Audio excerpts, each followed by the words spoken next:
Parents, stop simpan duit raya anak-anak dalam akaun bank, ASP, tabung haji, SSPN dan macam-macam lagi. Sebab duit simpanan anak adalah untuk jangka masa panjang. Dan kesemua tempat yang saya sebutkan tadi lebih sesuai untuk jangka masa pendek saja. So, tempat terbaik untuk simpanan duit raya anak adalah dalam bentuk emas.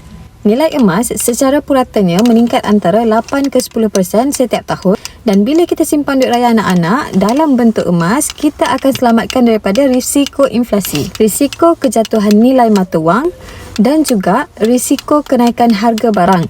Dan kita akan selamatkan juga daripada risiko kenaikan kos pendidikan di masa depan nanti. Bila anak-anak dah besar nanti, parents boleh gunakan semula simpanan emas ni untuk kos pendidikan dan anak-anak boleh belajar tanpa hutang. So, macam mana nak mula simpanan emas ni?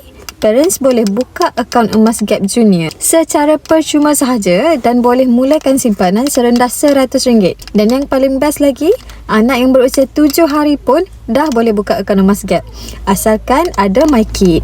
Sekarang parents dah tahu kan kat mana tempat yang lebih selamat untuk simpanan duit raya anak-anak. So, boleh terus klik link di bio saya ataupun refer pin post di profil saya. Saya akan guide step by step, insyaAllah.